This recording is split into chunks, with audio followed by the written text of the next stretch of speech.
નમસ્તે મિત્રો, હું છું આપની દોસ્ત કાજલ અને મારી ચેનલમાં આપનું ખૂબ ખૂબ સ્વાગત છે. મિત્રો, આપ મારી પાછળ જે જિનાલય જોઈ રહ્યા છો એ ખંભાત ગામમાં આવેલું કંસારી પાર્શ્વનાથ ભગવાનનું જિનાલય છે. આ પાર્શ્વનાથ ભગવાન છે આમ તો કંસારી ગામે હતા, પણ ત્યાંથી લાવીને અહીં સ્થાપિત કરવામાં આવ્યા છે. ખૂબ જ પ્રાચીન પ્રતિમાજી છે અને સ્તંભ. તો મિત્રો, આજે આપણે જઈ રહ્યા છીએ જિનાલયોની નગરી એવા ખંભાત ગામમાં, જ્યાં હવે નૂતન જિનાલયો બનતા લગભગ 80 જેટલા જિનાલયો જૈન ધર્મની યશોગાથા ગાતા દીપી રહ્યા છે. અને આમ પણ જૈન ધર્મ જે છે એણે ગુજરાતના સાંસ્કૃતિક વિકાસમાં તો અમૂલ્ય ફાળો આપ્યો છે. હવે અહીં જે જિનાલયો આવ્યા છે એમાં હીરાપણના સુવર્ણ, રૌપ્ય અને ધાતુની આહલાદક પ્રતિમાજીઓ દર્શનીય છે. અને આ જિનાલયોમાં સમગ્ર ભારતમાંથી અને વિદેશમાંથી જૈન યાત્રાળુઓ અવારનવાર આવતા જ રહે છે. અહીં 108 પાર્શ્વનાથમાંના ઘણા બધા પાર્શ્વનાથ ભગવાન પણ બિરાજમાન છે, જેમાંના સ્તંભન પાર્શ્વનાથ ભગવાનનો વિડીયો આની પહેલાં મારી ચેનલ પર અપલોડ થઈ ચૂક્યો છે. અને આજે આપણે આવા જ એક અતિ મહાપ્રભાવી 108 પાર્શ્વનાથ ભગવાનમાંના એક એવા પાર્શ્વનાથ ભગવાનના દર્શન કરીશું. નમસ્તે મિત્રો, હું છું આપની દોસ્ત કાજલ અને મારી ચેનલમાં આપનું ખૂબ ખૂબ સ્વાગત છે. મિત્રો, આપ મારી પાછળ જે જિનાલય જોઈ રહ્યા છો એ ખંભાત ગામમાં આવેલું કંસારી પાર્શ્વનાથ ભગવાનનું જિનાલય છે. આ પાર્શ્વનાથ ભગવાન છે આમ તો કંસારી ગામે હતા, પણ ત્યાંથી લાવીને અહીં સ્થાપિત કરવામાં આવ્યા છે. ખૂબ જ પ્રાચીન પ્રતિમાજી છે અને સ્તંભન પાર્શ્વનાથ ભગવાન જે છે ખંભાત ગામમાં, ત્યાંથી આવતા આટલું જ બાજુમાં પાર્શ્વનાથ ભગવાનનું જિનાલય છે. આ બંને પાર્શ્વનાથ ભગવાન 108માના પાર્શ્વનાથ ભગવાન છે અને ખૂબ જ પ્રભાવશાળી ભગવાન છે. તો ચાલો આવો આપણે જઈએ અને એમના દર્શન કરીએ. ખંભાતને જિનાલયોની નગરી કહે છે અને અહીં લગભગ બધા જ ગચ્છના આચાર્યોએ આ ભૂમિ જે છે એને પાવન કરેલી છે. વર્ષોથી ખંભાત નગર જૈનોની જાત્રાનું સ્થાન ગણાતું આવ્યું છે. અને અહીં આવેલા આ બધા જિનાલયો છે એમાં લગભગ 1500 જેટલી અતિ પ્રાચીન અને કિંમતી મૂર્તિઓ આવેલી છે. અને એના દર્શન કરીને આજે પણ આપણા હૈયા ઠરે છે. એટલું જ નહીં, પણ આ જૈન દેરાસરો બાંધવા માટે દૂર દૂરના સ્થળોએથી પથ્થરો લાવવામાં આવ્યા હતા. અને પ્રાચીન તાળપત્રીય ગ્રંથ ભંડારોનો અમૂલ્ય વારસો પણ અહીં જોવા મળે છે. જે ગ્રંથોની પ્રતો અન્ય સ્થળે ન મળે એ બધી જ પ્રતો ખંભાતમાંથી મળી આવે છે.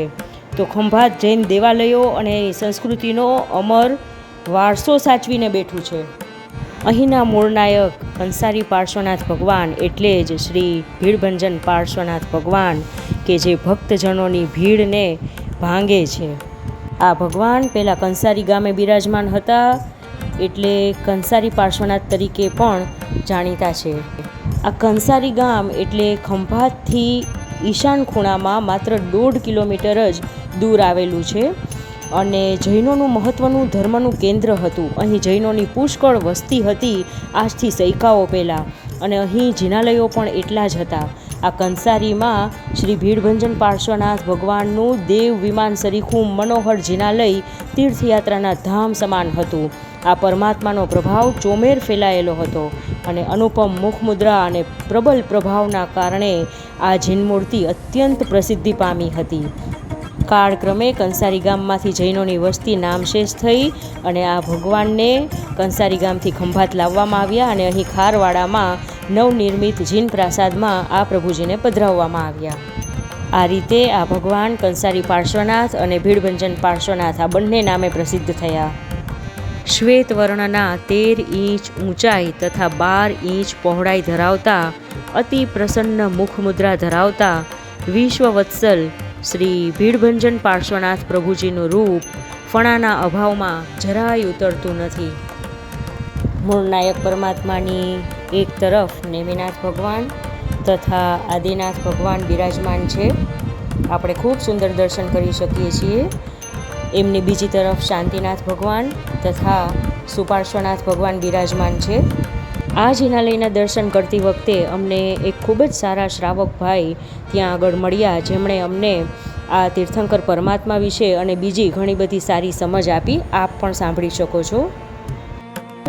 દાદાને આખું લેપ કરેલું છે, ટોટલ લેપ કરેલા દાદા છે. એ ભીડ ભંજન કંસારી પાસણ એટલે આપણી પણ આવનારી કોઈ પણ ભીડ હોય એને દૂર કરી શકીએ. આપણા 24 તીર્થંકરમાંથી એક પાર્શ્વનાથ ભગવાન જ છે જેની પાસે આપણે બધી ચીજ માંગી શકીએ. બધા દેવ વિતરાગ દેવ છે પણ એક જ દેવ પાસે આપણે માંગીએ એ છે આપણા પાર્શ્વનાથ ભગવાન. અને આપણે પાર્શ્વનાથ ભગવાન પાસે એક સ્તુતિ ગાઈએ, આણી મન શુદ્ધ આશિતા દેવ જુવારું શાશ્વતા પાર્શ્વનાથ મન વાંચિતપુર. પાર્શ્વનાથ પ્રભુ મારા મનને જાણું, ચિંતામણી મારી ચિંતા છું. હા, શંખેશ્વરા પાર્શ્વનાથ મારી ચિંતા છું. આ આપણે સ્તુતિ ગાઈએ છીએ. આ સ્તુતિ એના હિસાબે જ છે. અને આ ખંભાતના જે સ્તંભન પાર્શ્વનાથ છે એ તો એટલા પ્રભાવશાળી છે કે તમે જે માંગો એ ઈચ્છા 6 મહિનામાં પૂરી થઈ જાય. તમારા પર્સન્ટેજના વધતા હોય છોકરાઓના એ ભગવાન પાસે માંગે એના પર્સન્ટેજ વધી જાય. છોકરાઓના 56 ન થતા 30-32 વર્ષના છોકરાઓ થઈ ગયા બધા ખાલી પાર્શ્વનાથ ભગવાન પાસે જ માંગાય. કોઈ પણ જનરેશનમાં મૂળના દાદા હોય એમની સાથે આ પરિગર હોય, એ પરિગરમાં બે ધ્યાન મુદ્રાના બે કૌશલ મુદ્રાના ભગવાન હોય. આ જે 4 ભગવાન હોય એમાં આપણા શાસ્ત્ર પ્રમાણેના 5 ભગવાન આવે: આદિશ્વર દાદા, શાંતિનાથ દાદા, નેમિનાથ દાદા, પાર્શ્વનાથ દાદા અને મહાવીર સ્વામી ભગવાન. જ્યાં તમે આ પરિગરની અંદર પ્રેરણા જુઓ ત્યાં પાર્શ્વનાથ ભગવાન આવે. મૂળ નાયકની સાથે આ જે પરિગરમાં ભગવાન હોય એમના લાંછન હોય નહીં. કોઈ પણ 4 ભગવાન, આ 5 ભગવાનમાં આદિશ્વર દાદા, શાંતિનાથ દાદા, નેમિનાથ દાદા, પાર્શ્વનાથ દાદા અને મહાવીર સ્વામી, આ 5 ભગવાનમાંના 4 ભગવાન એમાં હોય. અને જો મૂળ નાયક ભગવાન મલ્લીનાથ ભગવાન હોય તો એમની સાથે આ 4 ભગવાન મલ્લીનાથ ભગવાન હોય. કારણ કે મૂળ નાયક મલ્લીનાથ ભગવાન એ સ્ત્રી સ્વરૂપ હતા, એમના સાથે કોઈ તીર્થંકર ભગવાન આવે નહીં. એટલે બધા 4 ભગવાન પણ મલ્લીનાથ હોય. એટલે 5 તિથિ મલ્લીનાથ ભગવાનની થઈ. આ સાથે શ્રાવકો જો ભૂલ કરતા હોય તો આ મૂળ નાયકની પૂજાની સાથે આ જે 4 દાદા છે, 4 ભગવાન એમાં એક ટીલી કરીને નમો જણાણમ, નમો જણાણમ, નમો જણાણમ, નમો જણાણમ કરીને પૂજા કરવી જરૂરી. તો પંચતિથિ પૂજા માન્ય થાય. કાંઈ નહીં, કારણ કે આડો ને તો અહીંયાની જે રજૂટી હોય ને એ આવી જાય ને ભગવાન પાસે કરી જાય.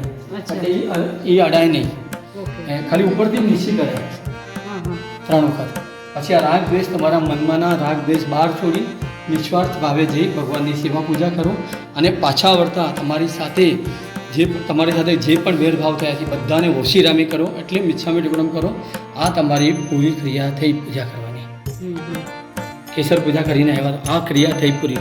અને પછી તમે ભગવાન પાસે બેસીને જે પણ કરો ક્રિયા એ અલગ ક્રિયા. પણ સૌથી ઉત્તમ તમે જે ભાવથી આવ્યા અને તમારા ભાવથી તમે જે પૂજા કરી એ ભાવ પૂજા જેટલી ઉત્તમ પૂજા બીજી કોઈ.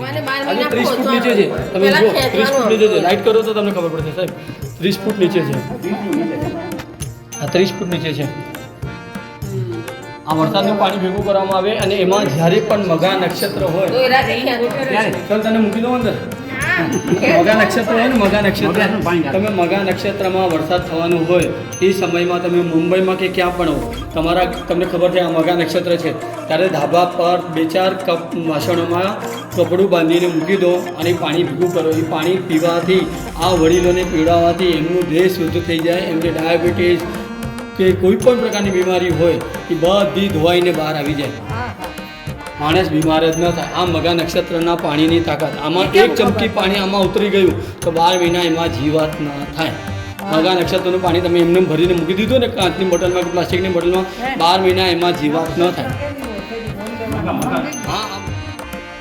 અહીં આપ શ્રી ઓશિયા માતાજીના દર્શન કરી શકો છો.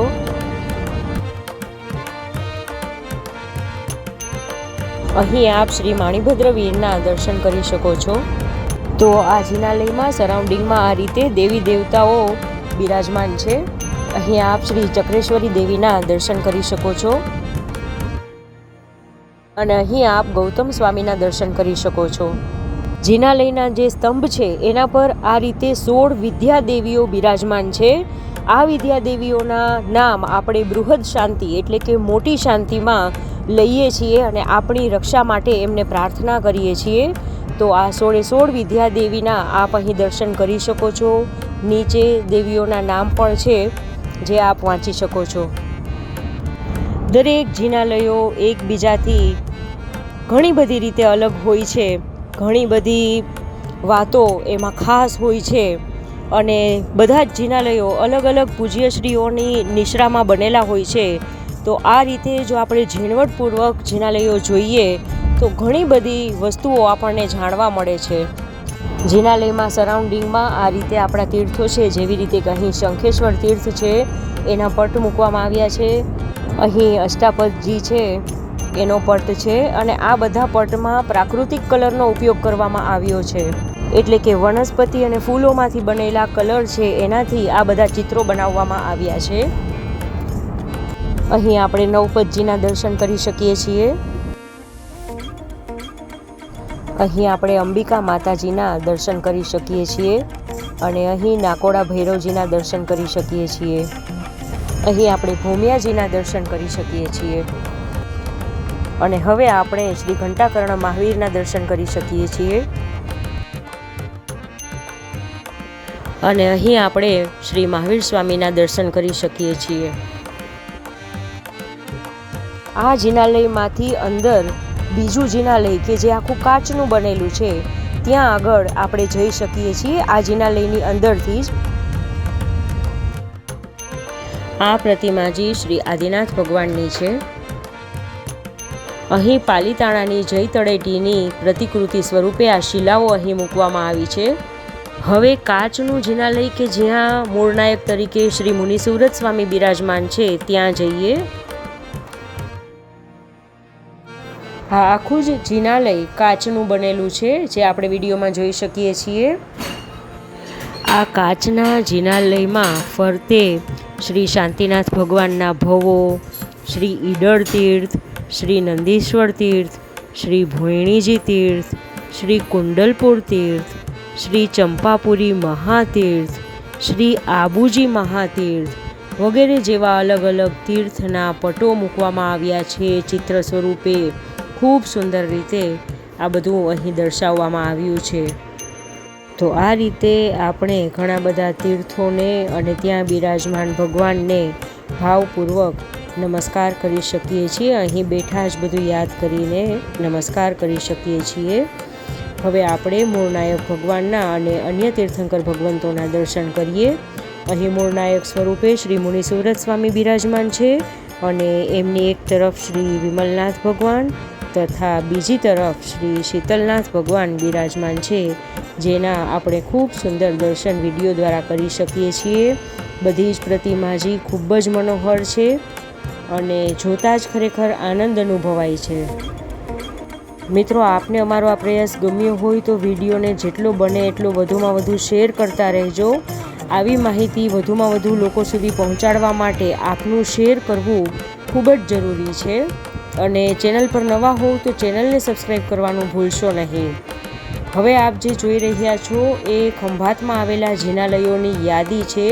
ખંભાતમાં લગભગ 80 જેટલા જિનાલયો આવેલા છે. નવા જિનાલયો બન્યા ત્યાર પછી લગભગ જિનાલયોની સંખ્યા 80 જેટલી થઈ ગઈ છે. અહીં 77 જિનાલયની યાદી આપવામાં આવેલી છે. તો મિત્રો, આપણે ખંભાતમાં આ ખૂબ જ પ્રાચીન અને અતિ પ્રભાવશાળી એવા 108 પાર્શ્વનાથમાંના એક એવા ભીડભંજન પાર્શ્વનાથ ભગવાન કે જે કંસારી પાર્શ્વનાથના નામે પણ ઓળખાય છે, એમના ખૂબ સુંદર દર્શન કર્યા અને હવે આપણે અહીંથી રજા લઈશું. તો મળશું નવા વિડીયોમાં કોઈ નવા તીર્થની મુલાકાતે. ત્યાં સુધી આવજો.